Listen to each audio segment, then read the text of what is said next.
It's episode 192 of the Author Stories podcast. I'm your host, Hank Garner. Visit hankgarner.com and browse through the enormous archives of shows over there. I guarantee there's something for everyone. And when you do visit the site, click over in the right-hand sidebar and subscribe to the show. It helps other people find it. I'd like to thank some sponsors this week, and if you would like to be a sponsor of the show, email me at hankgarner@gmail.com, and I'll be happy to talk to you about it.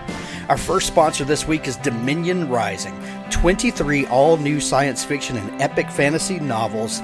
This is the box set of the year. The collection features nearly 8,000 pages and over 1 million words in total, bringing you sharp, suspenseful, and thought-provoking novels of dark forces and light, of magic and adventure, of enchanted swords and galactic empires. Anchored by New York Times, USA Today, and international best-selling authors, Dominion Rising's authors have also won, among other accolades, the Next Generation Indie Award, the Cygnus Award. It's been shortlisted for the Elgin Award, the J.W. Campbell Award, and named to Best American Science Fiction and Fantasy. Between the covers, you'll discover everything from hard science fiction to space opera, epic fantasy to steampunk, dystopias and utopias, populated by aliens, telepaths, starship captains, warriors, vampires, gargoyles, interstellar pirates, mercenaries, badass heroines, lost princesses, robots, androids, and cyber-enhanced humans. Find a link in the show notes. It's available for pre-order for only 99 cents on every major platform. Today's show is also brought to you by LootCrate.com. You can save 10% on any new subscription at trylootcrate.com/Hank and enter the promo code BRIDGE10 for a 10% savings. No matter what you geek out about, Loot Crate has a monthly subscription box for you. Exclusive collectibles, apparel, and gear delivered to your door. Save 10% on any new subscription at trylootcrate.com/Hank. Enter the promo code BRIDGE10 for a 10% savings. I'd also like to thank Ed Gosney. Visit edgosney.com for his blog, Cool Comics in My Collection. And, it's summer. It's time to pick up some summer reads. Ed has several there to choose from. I'll be giving some more recommendations from Ed as the month goes on. Visit edgosney.com and check out his blog. Also, Galactic Satori Chronicles by Nick Breaker and Paul Hicks. A thirst for revenge sends one man on a deadly journey through the galaxy in the adrenaline-pumping new novel Galactic Satori Chronicles and its follow-up. Book 1 is Earth, Book 2 is Kron.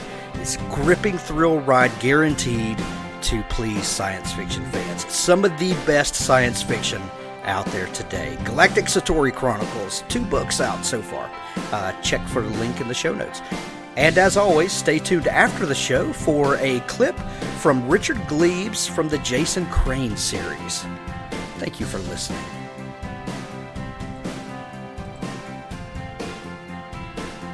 Well, thanks for joining me again for the Author Stories podcast, where I bring you the story behind the stories and the storytellers. Today, I'm really excited to have JT Ellison on the show today. If you are a fan of thrillers like I am, I have a ton of thriller authors on the show because it's kind of my default where I go to when I'm between things. I don't know. That's maybe it says something about me. But anyway, welcome to the show, JT. It's great to be here. Thanks for having me.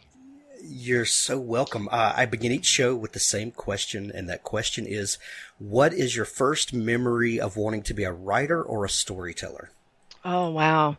I mean, I've written my entire life, and the first one, there's 2. So one cute, serious poem on slavery for school, and it won a little contest, and they printed it in the paper, and that was like the big deal ever. And then my grandmother took it and submitted it to True Confessions magazine. Wow. Yeah. Not exactly what they were looking for. So I got my first rejection letter when I was 10. Yes. I love it. What brought you to write that first poem? I loved poetry. My parents are voracious readers, and they encouraged that in us. And in me especially. My brothers were kind of like, whatever. But I loved books, and I spent a lot of time climbing the bookshelves trying to get to the stuff on the top. And one of the books that my mom always let me use was the Norton Anthology of Poetry. And so I would go in there and I would read, and Tennyson just blew me away. The Eagle, that you could evoke so much in 6 lines, just blew my mind. And of course I had to try it because I was a precocious little brat. And, so I start trying to do these things. And, the next thing I know, I'm starting to get a reputation of, hey, she's writing really cute little poetry. And so I wrote a little short story. Now, this was the other early writing memory. It's called The Samaritan, Part 2. Don't know where Part 1 is. Don't even know that there was Part 1.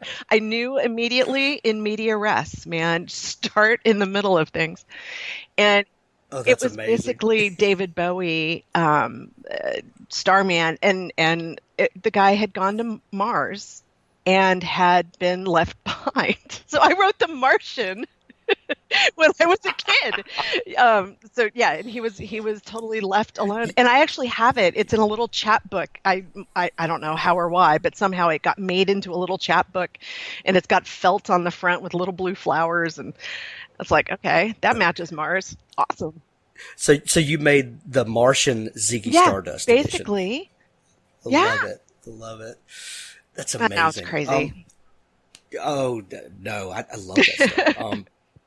What do you think it is about poetry? That there seems to be a lot of youngsters that get enamored with poetry, and I'm trying to be careful how I say this because I don't want to dismiss poetry at all. But it seems like when we get older, we tend to abandon that for longer form stuff, and we don't take poetry as seriously, maybe. With the exception of a few people I know, my good friend Samuel Peralta, who's an amazing poet and still publishes poetry. But it's something we all love, and we all think we can do it when we're younger, and maybe that's what it is. Maybe it's so hard to evoke that kind of imagery in such a dense package that most people can't do it. We just walk away from it. I think poetry as a child, you either become a songwriter or you become a novelist, because it's either you can tell that entire story in that very, very short form, and you can evoke the images that people will respond to. Or if you're like me and you can't stop talking, then you end up, writing 100,000 words to say the same thing. They're just two completely different mediums. And, I think a lot of us realize, there's a lot of limitations in poetry that aren't there in short stories and novels. And I think, some people just gravitate towards being able to babble on a little bit more. I am enamored with songwriters. Oh yeah. I love the ability to, like you said, to tell a 100,000 word story in less than 100 words. They can evoke it in 2 minutes. Boom, in, out, done. 2 minutes. Wow. Jason Isbell is one of my all-time favorite songwriters, and he has a line in one of his songs, "Children of Children," where he talks about his being born to his mother when she was young, and there's one line in there that just wrecks me every time, and it's all the years I took from her just by being born. And it's like less than 10 words, and it just there's so much wrapped up in that. Yeah, exactly what's going on. You know exactly what's going on, right? Yeah, it is a great line. Anyway, I don't know how we got on songwriting, but that's my fault. Sorry about that. No, that's okay. That's okay. So this was something that you obviously knew you had a knack for and you were going to pursue. But is this something that you pursued as a career from the beginning? No. Yes, I was going to pursue this. I was always an English major. I was an English and then business major my freshman year, and then I transferred and adopted politics. I was English creative writing and politics, so I had 2 majors, and lots of writing in each, obviously, which was definitely my strong suit. Math and I don't get along. I have my own. Well, politics is full of creative writing. Lots of creative writing. But math, I have my own way. I'm totally Asperger's when it comes to math. I've got my own way of doing math. And it's, not Common Core, but it is definitely not the normal route that people go. Like my accounting and finances, my husband looks at it and he's like, what? I said, it's right. He goes, it's right, but how the hell did you get there? So math and I, we parted ways early on, and very early on. And the words were where I focused my efforts. I was going to get an MFA. I had planned to, graduate and then go on and become a professional writer. And my thesis advisor, there were two of them. One was older, and she wrote me notes, and one of them said, this reads too much like B-grade detective fiction.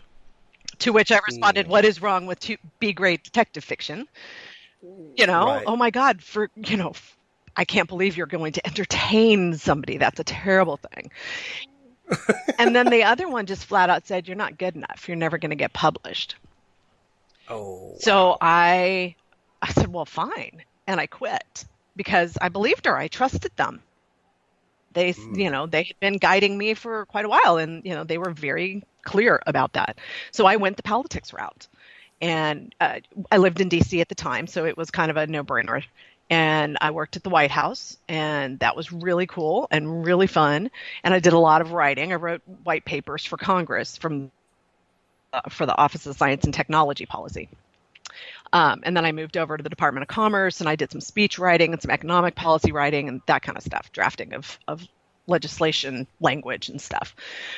But none of it felt right. It just never felt right. And then I went to work for Lockheed Martin, and then I was a financial analyst doing my own version of math with millions of dollars now, which I can balance a budget as long as it's got a lot of extra zeros on it. If it's, just regular math, I can't do it. And all of those jobs, everything, I was really good at it, but something cried inside of me every morning when I had to get up and put on a suit and go and work for somebody and do these things. And I just knew it wasn't right. And then my husband got transferred and decided that he wanted to move to Nashville, which is where he's from. And so we moved to Nashville, and I couldn't find a job. I became a country music song. I couldn't find a job. My cat died. I went to work for the vet that we found another kitten, and she was sick, and we took her to him, and he healed her, and he was looking for somebody. And again, no job, no friends, new place, not fitting in, just lost my 19-year companion.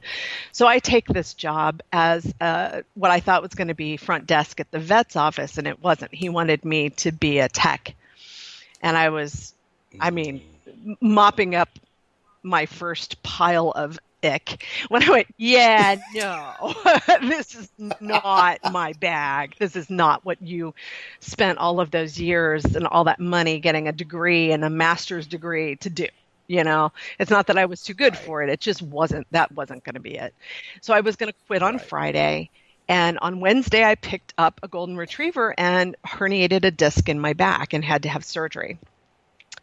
Oh, man. And while I was recovering, I went to the library, and because I've got a big, long relationship with the library, I love my library, went to the library and said, hey, I'm looking for B-grade detective fiction.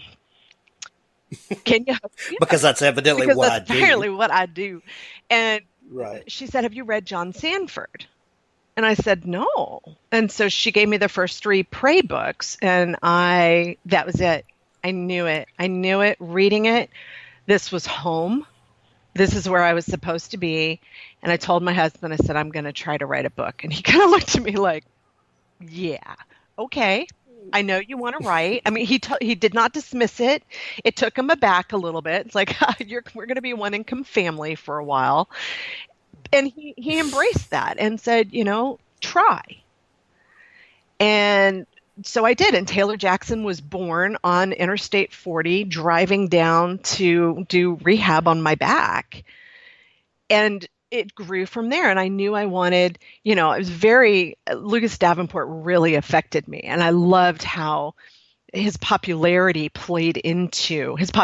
among the people around him played into his ability to solve crimes. So I knew I wanted a cop that was half cop, half rock star, who was intricately involved in the city, who was a Nashville native, who was the embodiment of the town. And that's who Taylor is. I mean, she comes from Belmead. She's a debutante. She is everything that area produces. And then she's taken a completely different path. And it's, it was a blast. And I wrote it, and things just kind of happened from there. And I had a lot of luck early on. And I got an agent, and he took the book out, and everybody hated it. And so he said, write me another book. I was like, okay. But, didn't Grisham have 150 rejections before he was like, just write me another book. And so I did. And that was All the Pretty Girls. And it sold in a 3-book deal that night. I mean, the day it went out, we got an editor who wrote and said, do not sell this to anybody else. So, it's just timing. So much of it's timing and luck. 10% talent, 90% timing. And the funny thing is that the book that everybody hated came out last year, got a starred PW, has been nominated for a Rita. Again, timing. The market wasn't ready for it. Right. Have you been back to see that librarian? You know what? I did. She did not remember me. She was at an event. She came to one of my events, and I said, "Oh my gosh, do you know that you were the one that gave me the Prey series?" And she just kind of went, "Huh?" I was like, "Okay, never mind. It's all good. Though. You're part of my mythology. Thank you." Yeah, I love to think of librarians like drug pushers. Totally. They kind of shadily slide it across the counter. Hey kid, take one of these, and they never know where you wind up after that. Tell your parents. Don't tell your parents I gave you this. You're right. Oh, I had an English teacher in the 11th grade that was like that. Her name was Celia Harper, and she recognized something in me that I promise no one else in the whole world saw. But she saw this, and she would slide books over to me, and then right before she gave it to me, she'd pull it back and say, "Oh, I don't know if you're ready for this," and I'd be like, "Oh no, you didn't," Give me that book.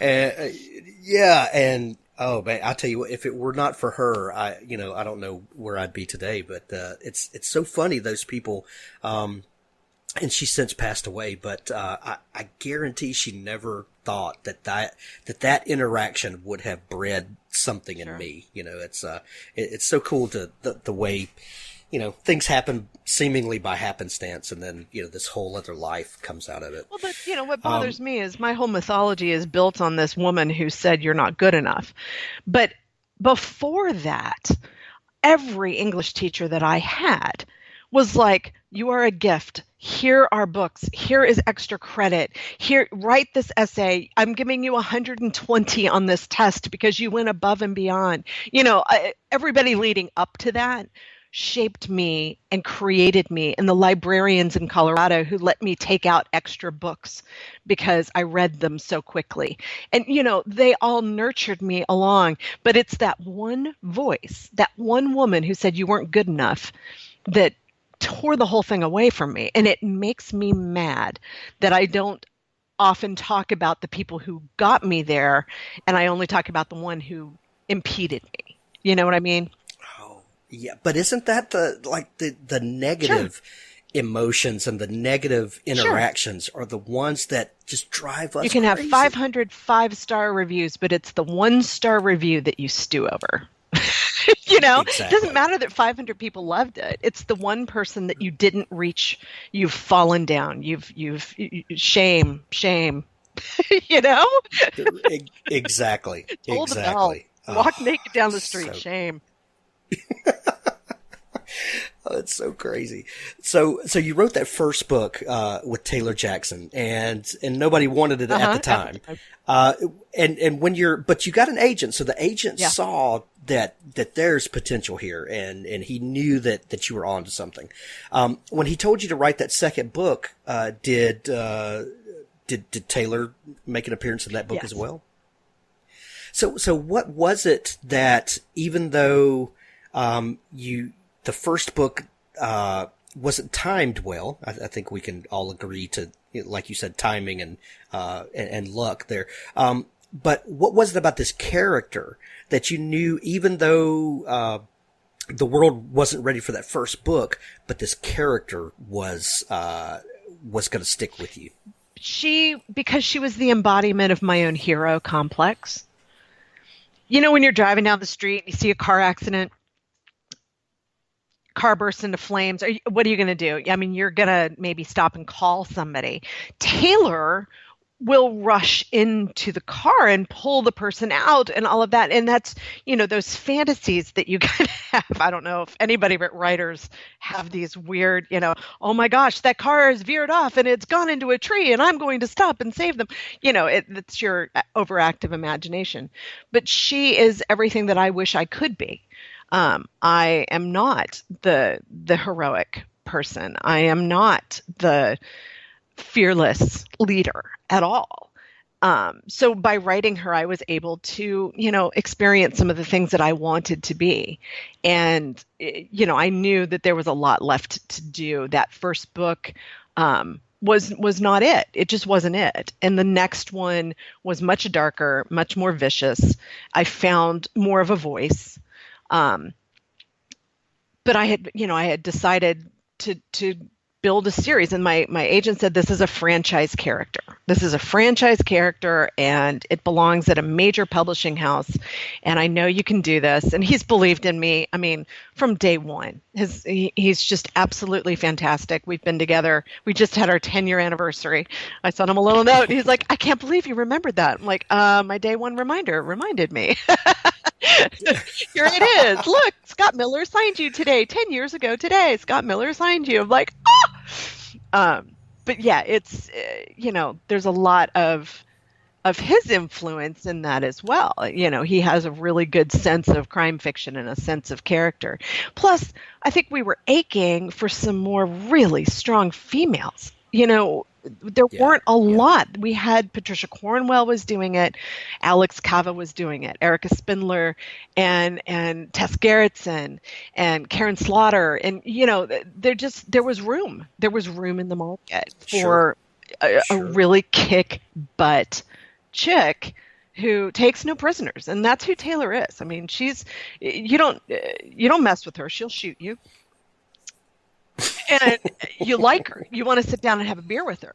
I mean, she is. I get a lot of emails from men. They're like, "Don't tell my wife, but I'm in love with Taylor." Like, because it's not. I mean, yeah, she's pretty. Yeah, she's tall. She's blonde. She's all of that. But it's because she is this woman who takes no prisoners and does not apologize for being who she is, and that I love. She has made me stronger in turn. I love it. Speaking of men telling you that they're in love with your character, there seems to be, and hopefully this is going away, but there seems to be this divide, where strong female characters get labeled as chick lit, or I hate those kind of romantic terms. Suspense, but romantic suspense, and that automatically evokes a certain attitude toward a book. Hopefully those lines are kind of blurring there. But do you get comments from male readers that are like, I sneak around and read your books, or do you think that some of those attitudes are going away? It's a good question. I think actually the men that read my books love my books, because there's also really cool kick-ass men who are manly men who are doing, all these great things. They're very heroic, and they're cops and they're military, and they are, they too are the hero complex kind of guys. I fight against the romantic suspense label, not because I have any problem with romantic suspense, but that these books are thrillers and not romantic suspense. I mean, all the male thriller authors have sex in their books, and nobody is calling that romantic suspense. I don't even have sex in several of my books, and I got labeled romantic suspense. And I'm like, there is a trope. I mean, there is a series of beats in a romantic suspense novel that are nowhere apparent in mine at all. And yet that label got hung on me because I was a woman, and it drives me batshit. Pardon me. I'm sorry. Well, it drives should. me. You can edit that out. It drives me crazy. No. Yeah. We have an explicit you have an Eon rating on this show since because Patrick Rothfuss came on the show about a year ago, and he dropped the F-bomb like 18 times, and I just gave up. I said, I'm not going to edit that. Put So put an Eon. it's just so much easier. Yeah. I have a sailor's mouth, so I have to be very careful with that. I grew up with men. I grew up with brothers and a dad that treated me like another son, and I was very much a tomboy because I was always so big. I'm really tall, and I was really tall when I was a kid, and I didn't fit into any of that. So I really have hung out with guys most of my life. I mean, a lot of my best friends are guys. It's only been as I've gotten older that I really have a small cadre of female friends.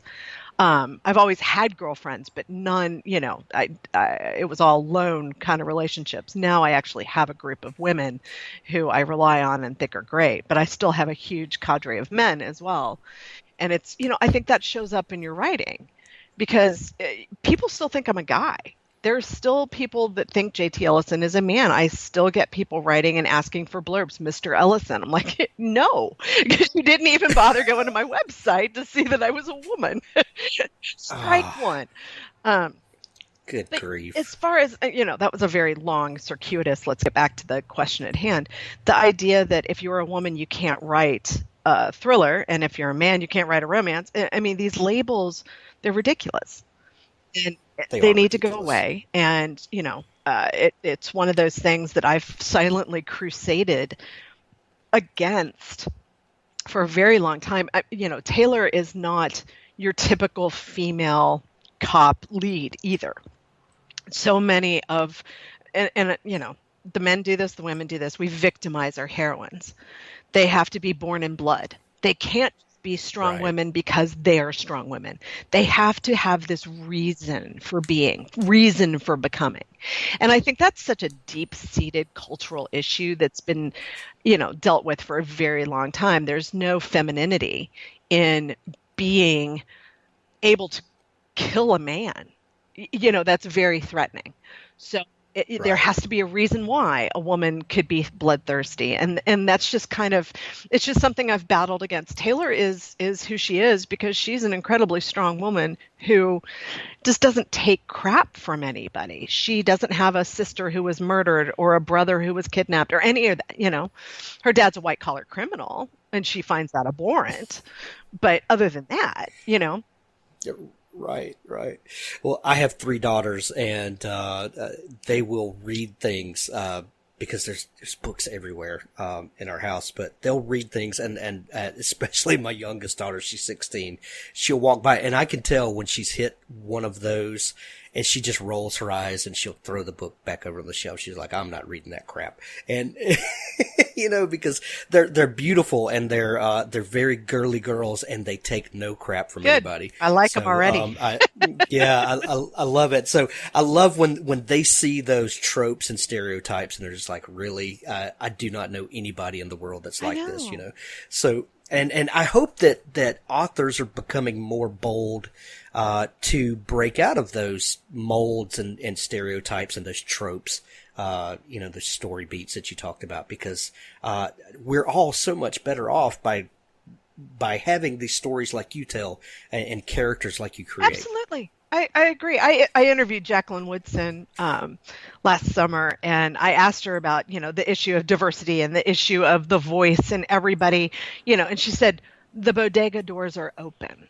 And I think that was such a great way of saying anything goes now. Anything goes. Right. So if you are a strong writer with a strong voice, you are going to be successful in this marketplace. If you can tell a story that engages readers, it doesn't matter who you are. It doesn't matter who the characters are. That's what everybody is looking for. And I think that is a big shift. It's a shift in the market, and it's really going to benefit everybody in the long run, I think. Yeah, absolutely.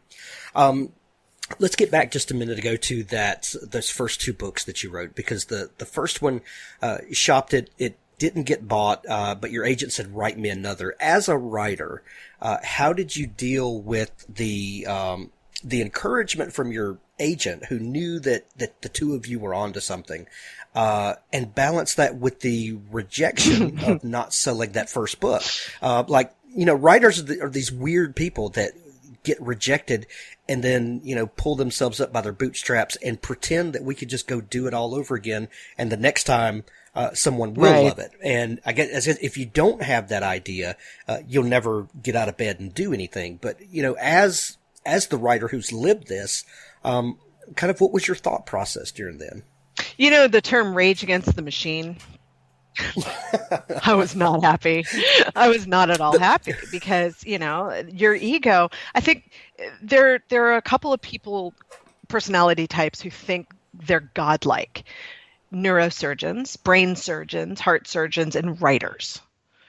Because we think we know better. We think, no, this story will entertain somebody. This story does matter.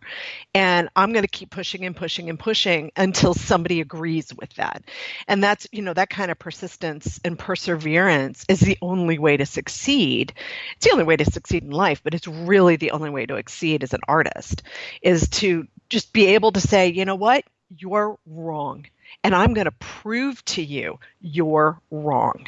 And look at me now. It's the greatest thing ever.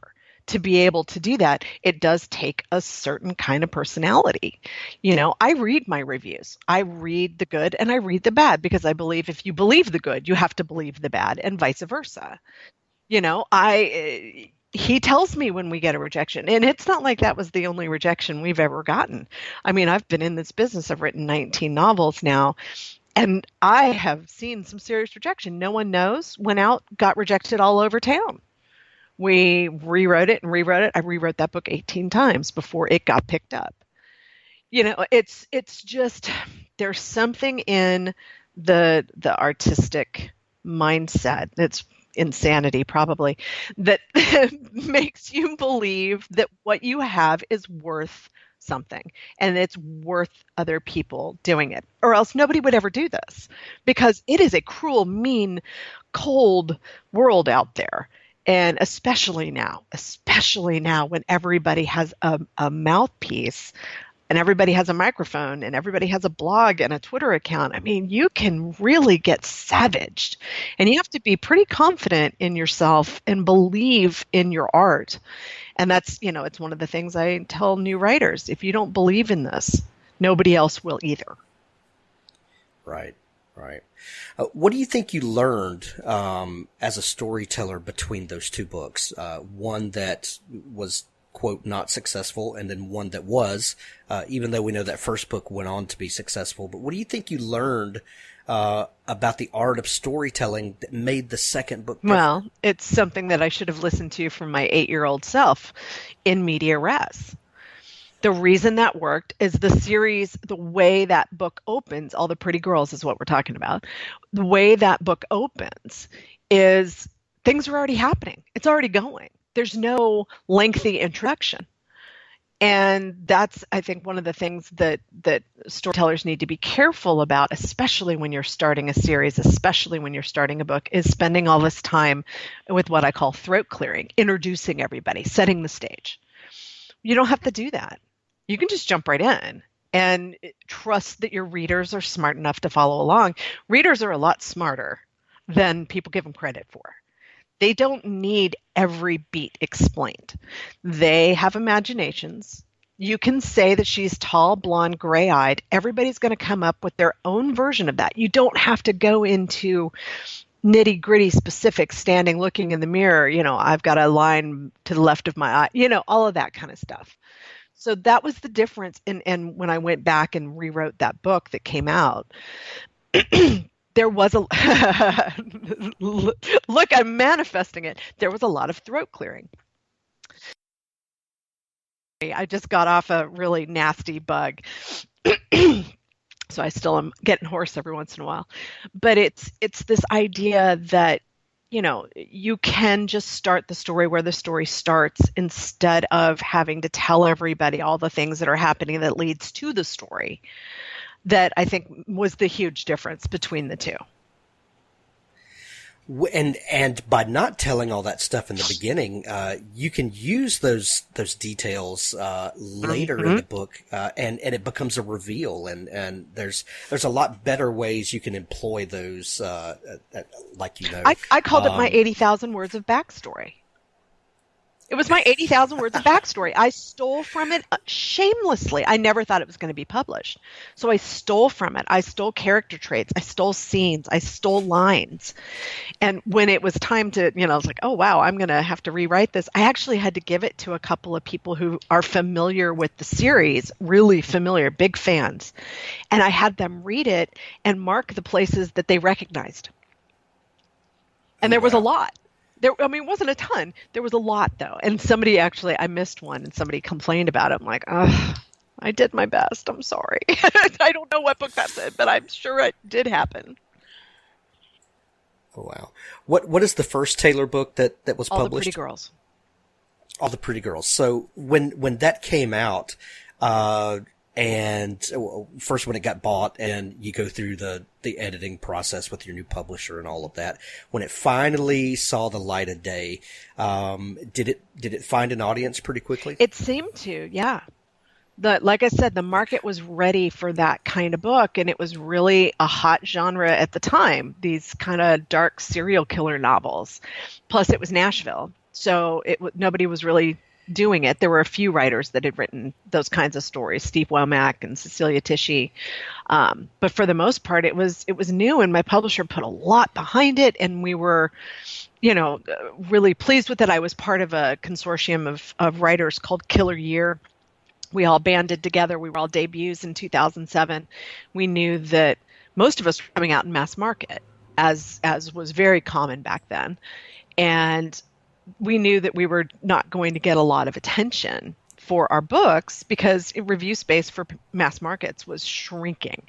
So we banded together, and we did a whole marketing campaign for ourselves, as well as the publishers pushing the books, and they got involved. And so it landed better than it would have if I had just been on my own. Having those 13 people at my back, mine was actually the last one that came out. I came out in November. I was the last one. And everybody else's books had already come out, and several had gotten, award nominations, and several had gotten movie options. And so there was a lot of attention, and that really, really helped. Yeah. I saw a video that you did with Greg Isles, and it was wonderful. You were an awesome host. But you guys talked about how Greg anchors his books in Natchez, and the sense of place, and I'm always fascinated at how place becomes a character in the book almost. And you do the same with Nashville. And what is it about anchoring a story in a real place, as opposed to just some fictional, Midwestern town that's not influenced by anything? Why do you think readers really connect, even if they're not from Nashville, but with the sense that they can touch this because place? It's exactly that. They have the sense that they can touch this place. Early on, everybody was like, you need to have a Nashville Taylor Jackson tour. And then we actually looked at that and everything. And I had a place on my website where people could go and see the actual pictures of the places that we talked about and the listing of all the different things that were real. Because it's, I think, so much more fun to write about something that's real. It gives you constraints. I mean, you have to work within the constraints of reality. And like Laura Lippman did with Baltimore and her series. I mean, it just really, and obviously Sanford does with Minneapolis, St. Paul. You have this real sense of being there. Everybody does New York. Everybody does LA. Everybody does Chicago because they're very understandable. Most people in the country have at least seen pictures or, seen video or something from that area.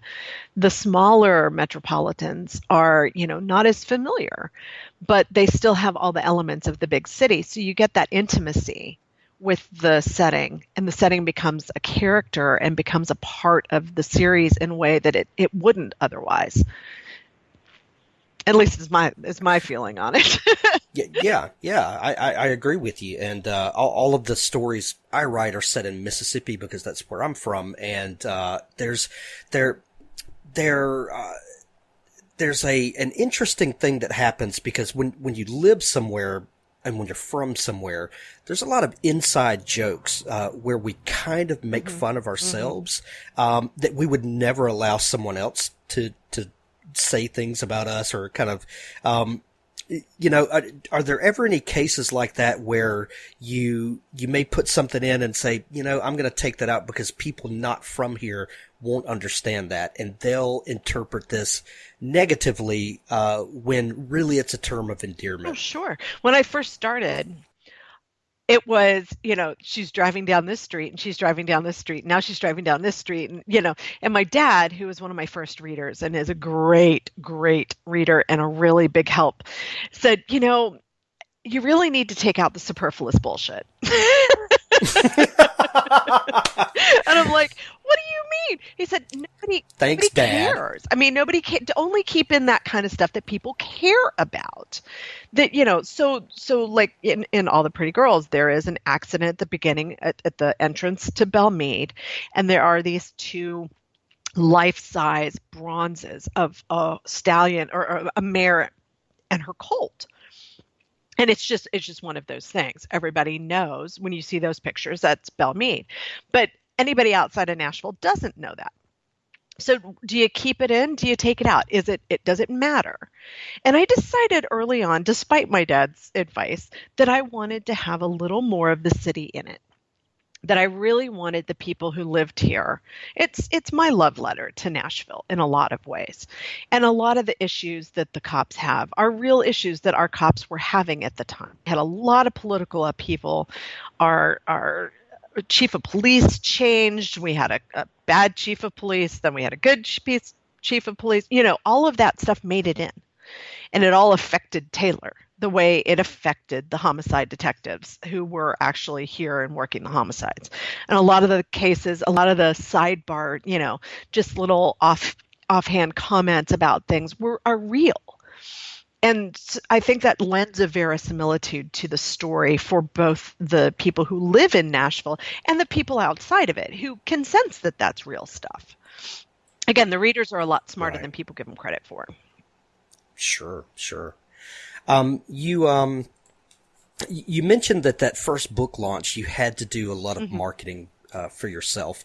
And it seems to me that we are in a time where authors are required more and more to carry a lot of that load. That the idea that the writer, lives in a house on the hill and, every 6 months to a year we throw a manuscript down the hill and everybody else takes it to the world and while we write another book. That's not what happens, if any of you are wondering. But I know that you also have kind of railed a little bit on your blog about social media and my love-hate relationship with social media. Oh yeah. And this is something I struggle with a lot, and I know a lot of other people do too, because a whole lot of connections that I've made have been through social media. I've found a lot of readers through social media, a lot of listeners to this podcast through social media. Yet I find myself wanting to get into stupid arguments sometimes that I have to just turn and walk away from, and I walk away cussing social media. How does an author like you, who you published 19 novels, you have a rabid readership, how do you cultivate that relationship with your readers and continue to find new readers through your marketing efforts while not being sucked into the black hole of social media? It is a delicate balance. I think social media brings out the worst of people and the best of people. Yeah. And I make an effort to only bring out the best of myself on it. Because, you can get mired in the muck really, really fast. And what does that do? How does that serve your writing? How does that, appeal to your readers? You're going to alienate half the audience no matter what you say. So maybe stay away from that and be a real person and interact in ways that are, more about the books. My fan page is about the books. It's about me. It's about the writing. It's about the art. And I stay the hell away from politics unless it is absolutely something that I have to comment on, a terror attack or something like that I have to give condolences. I am a firm believer in putting out to the universe what I want to get back in. I don't want to get nasty, crappy emails. I want to get happy emails from happy people. I'm a happy person. My glass is 3/4 full and then some.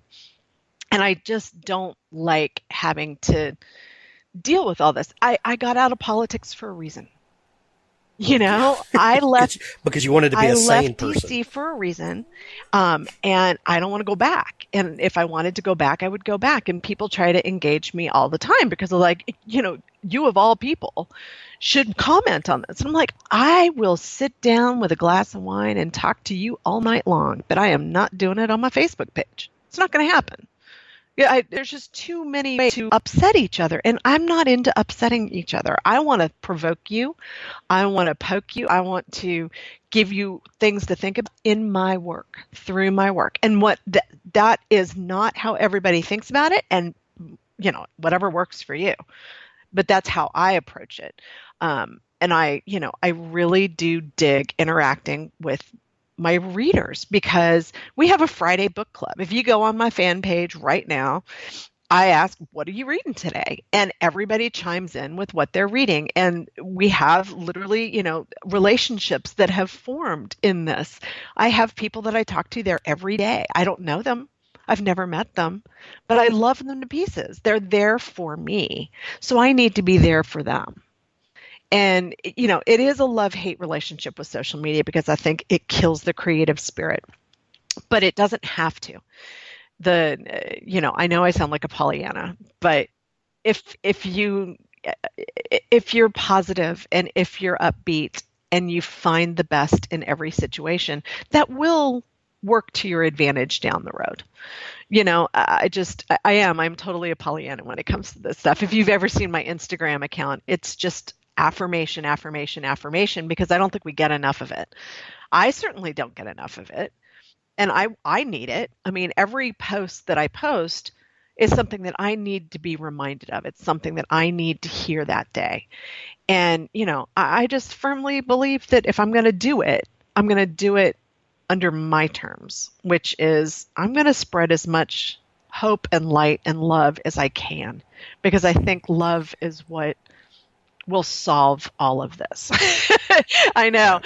I'm a Colorado hippie at heart. I just want to go hug all the trees and say, come on, hold hands with the trees. If you actually talk to somebody, talk to them, hear their story, understand, walk in their shoes.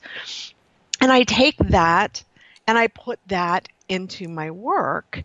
And it's more of an empathy kind of thing. It's not emotional empathy. It's more an intellectual empathy that, we try to look at these things in that kind of context and construct and take it and put it back into my work. And, I may rail against something, but I'm going to do it in fiction.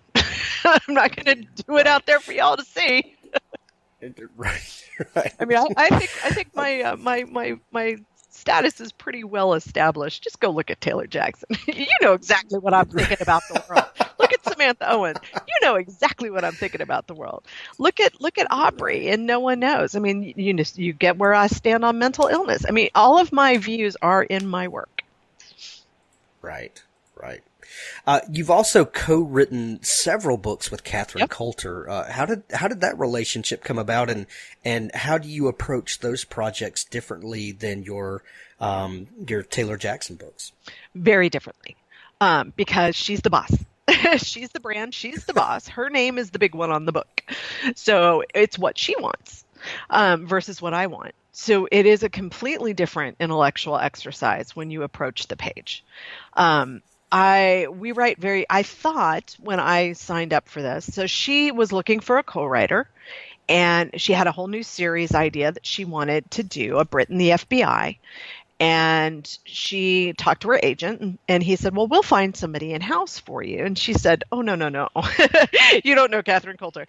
Katherine is going to find her own path. She is a brilliant businesswoman. She's not going to let somebody else make a decision for her of something of this magnitude. So she and her husband got a bunch of thrillers, and they read them. And I think they read 20 books each from 20 different authors, and they each picked me. Independent of oh wow, because they both felt there was something there, the style, the voice, all of that. And so I had put my name in the hat, well, I think back in February, and we hadn't heard anything. So I had signed a new deal with Mira for more Samantha Owens books. And that was on Friday. The deal with them closed on Friday. And on Monday, my agent called me and said, you're about to get a job offer. I'm like, you've got to be kidding me. So within 3 days, I had 5 books under contract. I was like, oh, wow. God, what do I do? So Katherine flew me out to California, and we sat down and we hammered out, a deal, and we shook hands on it. And we really haven't looked back. We made a lot of mistakes on that first book. We're both very type A personalities, which is no, I know you would never suspect. She and I are very serious about our work. We get our work done. There's no excuses. You get your work done.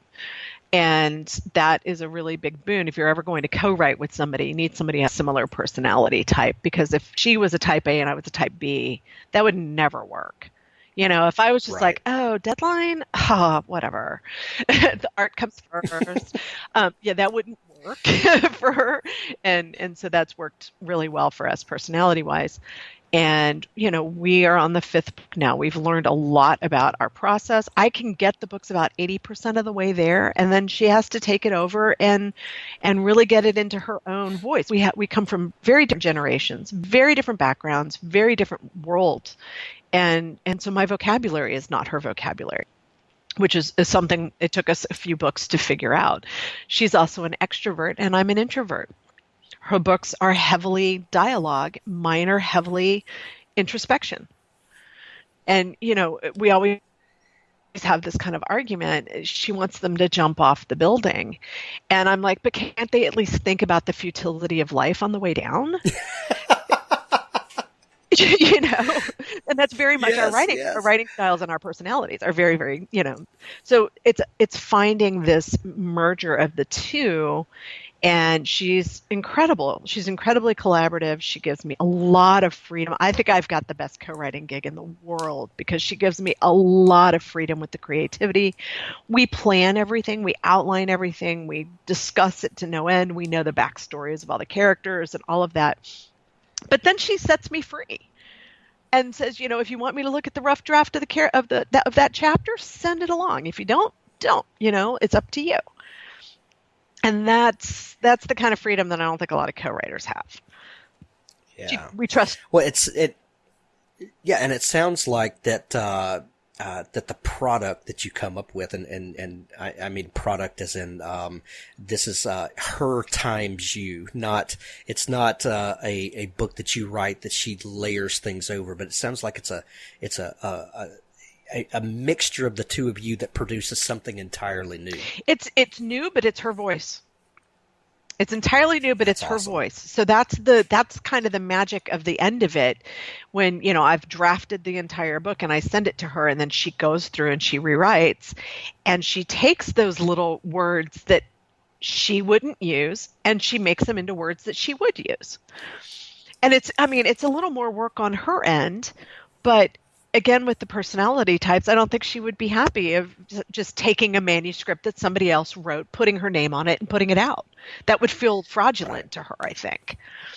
Right. So she is very, very involved. And, that's, again, it benefits her readers so much because she is writing the book. I mean, we're writing it together. We get on the phone sometimes and actually literally write together. She's talking, I'm talking, and the words are coming out on the page. It's a different setup than I think a lot of people have. That's fantastic. Your new book is called Lie to Me, and it's up for pre-order right now. Tell me a little bit about it. I got a pre-release copy of it, and I love the first sentence. You aren't going to like me very much. Yeah. So this book, I went to Paris. My husband took me to Paris for my 45th birthday. I was like, oh Lord, I'm dating myself. So he took me to Paris, and it was a surprise trip. He didn't tell me until the week before, and it was incredible. It was the first time I'd been. I studied French in school, and so I really had never been to try out language skills. We fell in love with the city and had so much fun. And I was sitting at a cafe drinking some champagne, and this story idea came to me, and I wrote it down in my notebook. And the next thing I know, I'd actually written a bunch of stuff in the notebook, and I took it back. I actually had a break from Catherine at that moment, and we were going to publish Field of Graves. So I actually had a little bit of time to go and explore. And we went back to Paris again when I was about 20,000, 25,000 words in, so I could, think about this. I wanted to sit in the cafes in Montparnasse. I wanted to follow Hemingway's footsteps. I'm a huge Hemingway fan in that I love the modicum of words to evoke emotion. Just, he is a poet in many ways, like we discussed earlier, just how he can get so much across with so little. And I wanted to do that. I wanted to see if I could really, create something different, something I had never done, completely out of my wheelhouse, completely different genre, completely different setup, structural changes, everything. And I think I accomplished that with this. I worked on it for 4 months, and then I had to switch to a Catherine novel, and then I came back to it, and I worked on it again and got it finished. And the whole time, I kept feeling that wall. It's fear and resistance that says, you can't do this, you can't do this. And I wrote myself a couple of notes, and I wrote them on my computer. I got my little brother P-Touch out, and I literally made labels and stuck them to my computer. And then I wrote myself a note that said, don't be afraid to take a chance here. And I did. I let it all hang out. I tried every trick in the book, and I came up with something about a couple.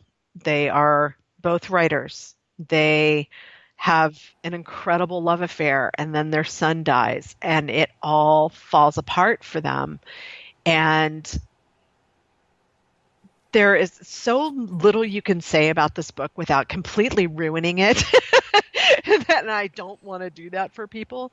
But Sutton and Ethan Montclair are so familiar to me in that they're writers, and they're so alien to me in that they hate each other and love each other, and the viciousness of it. And, like it says, it opens with, you are not going to like me very much.